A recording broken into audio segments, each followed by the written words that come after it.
Hello, guys, and welcome back to another exciting episode on the show. Control or Be Controlled, a podcast designed to help you start thinking differently and take control of your life. And I remain your host, Darlington.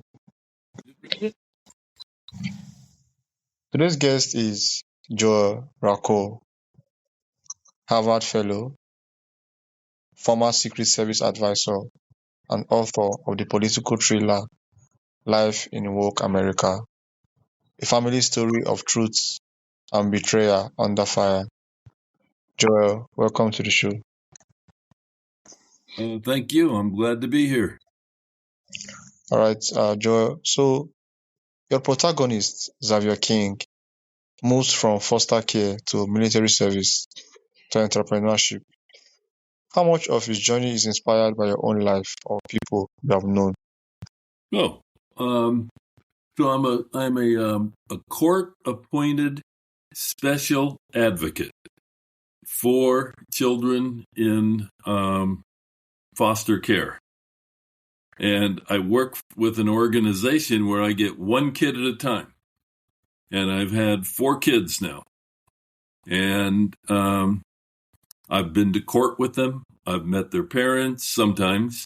I've met their foster parents. I've been into the workplace where they live. We meet once a month at least. So it's real experience. All right, so the story is rooted in real-world concerns, including allegations tied to the Redley, California biolab case. What drew you to incorporate real events into a fictional thriller? Okay, and give me the essential part of that question. I know you're talking about the biolab. What drew you to incorporate real events into a fictional thriller? Oh, easy. Okay. So, in my opinion, that's a pretty serious event. Discovering a bioweapon lab in a rural community, and the ownership of that lab is clearly Chinese because they're all Chinese workers.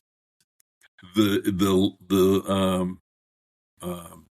person who leased the property is a Chinese person.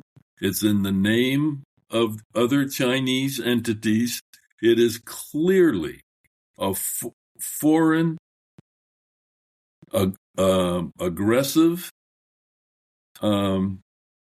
international entity that has a lab that's making mice contagious, able to carry the contagion part of Ebola or COVID or hepatitis.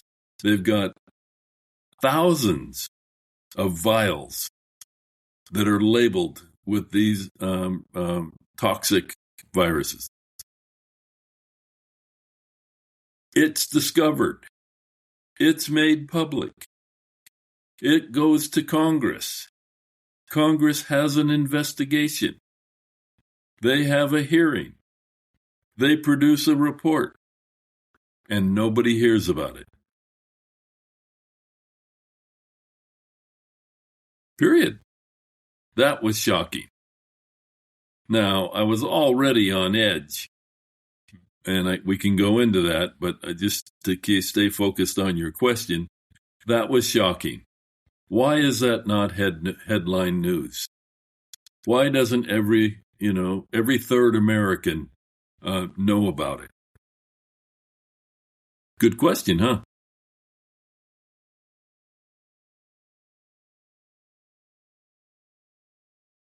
No? All right, so the novel deals heavily with institutional trust and betrayal. What do you think readers most misunderstand about how institutions actually function from the inside?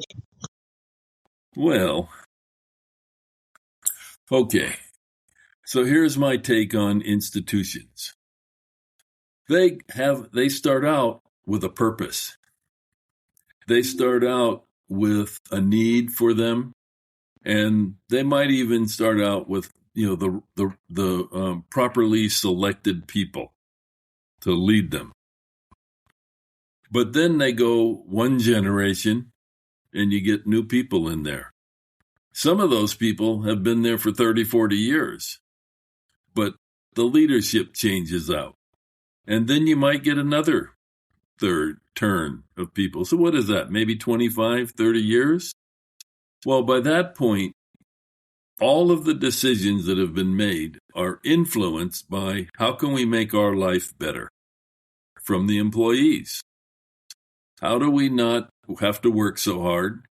How do we have to not be accountable? How do we get paid more? How do we increase our pensions? How do we make sure that we can't get fired and lose our pensions, right? All those decisions are going to come up over that 30 years. So 30 years later, you got an institution that only really cares about itself. Now, let's just say that's on its own. Let's say you have a foreign adversary that uses money as a weapon. And so that adversary picks 2 or 3 of the most influential people in that institution and offers them very lucrative rewards or incentives for making decisions that favor that adversary. Now you got people that aren't even, when they make decisions, you can't even figure out why they're deciding that, why they're saying that. In my opinion, that has been what has happened to a large number of American institutions, especially the government. Now, that didn't used to be such a big problem. I can make this a longer answer. It didn't used to be such a big problem when the government was not actively involved with businesses, when the government was not as involved in all the aspects of the life of the citizens and residents of America. So let's step back on that. But when Obama created the situation with environment, social, and governance, ESG, and told corporations that they had to start investing in socially responsible businesses, not just in businesses that were going to earn a profit and pay the shareholders. He started a corruption process among businesses. And that's why you see now it doesn't make sense, some of the decisions and some of the things that business leaders are saying. And it's because they have to listen to the government in ways they didn't have to before. Not to mention that there probably 100,000 new regulations that the government's put in place during Obama and the prior administration. I could take this a couple different ways, but that's what's happened in America. And so it's really going to be important that in the next 2 years we clear out. We fully eliminate ESG from the businesses, and we clear out the government's people, and that are they sort of go by the category of deep state. And I know for a fact that the Trump administration has identified 10,000. The first Trump administration identified 10,000 people in the federal government who were deep staters, politically exercising their desires over the desires of the elected president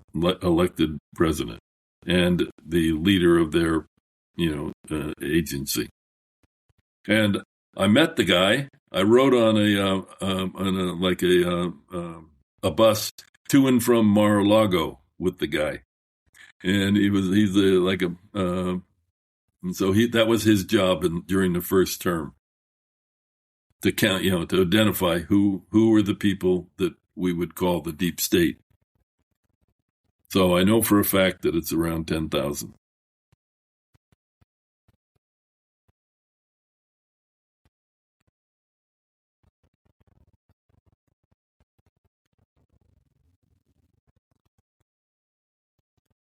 That answer your All right. question? So, yeah, definitely. So, with life, the title "Life in Woke America" is provocative and likely to generate strong reactions.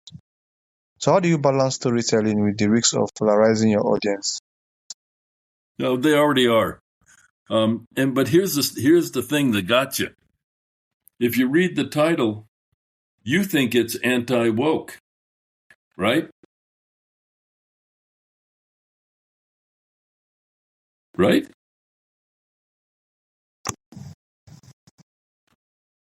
No? Yes? Yes, yes, Yeah. But if you read the story, you'll find that it isn't.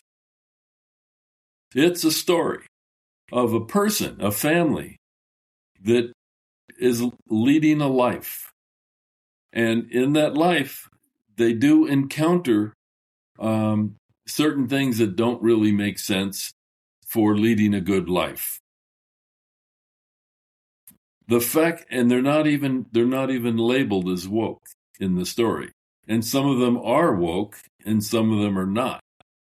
But if you were to define just from 10,000 feet, look at America today, this would be the period that would be described as the woke period, right? Just like we had the Tea Party period. And before that, we had, the boomer generation. In this period, you would call it as a woke period. It's America's definitely gone woke. And there's a family that's not political that lives in that world. Now, they happen to live in the least woke city in America, but they're still not political. And, they're trying to, the protagonist is trying to make a better life. He's trying to find a good wife who made a mistake in who she married the first time. And they're trying to have, a family. But there's a problem there because she's already had one family and she's kind of maybe getting to the point where it's going to be difficult to have another. And so they've got to think that through. They're trying to figure out where they're going to go to church as a family. Just normal stuff that normal people do. How to run this business that he's trying to start. And they run into things that are woke and are not woke, and it just describes how he grows up and matures and succeeds in this environment. So that's the aha in the whole thing, is that a lot of people think it's pro woke, some people think it's anti woke, but the story is a story that's vitally real in every sense. Now, the protagonist, happens to be a very pragmatic, thoughtful person. And so woke is not a pragmatic, doesn't offer pragmatic solutions. So he has to figure out on his own how to make a decision that's going to hold up so that he doesn't have to remake it, 5 years later and stumble. He's smart enough to know that each decision needs to be, have a strong foundation. Okay. Have a strong foundation so that, the next part of his life can continue. Make sense? Yeah, sure it does. So how can listeners connect with you, learn more about your work, and get your book as well? Okay, say that again. How can my audience connect with you and learn more about your work and get your novel? Oh, it's on Amazon. It's in Barnes and Noble, and you can buy it from our website, www, of course, lifeinwokeamerica.com.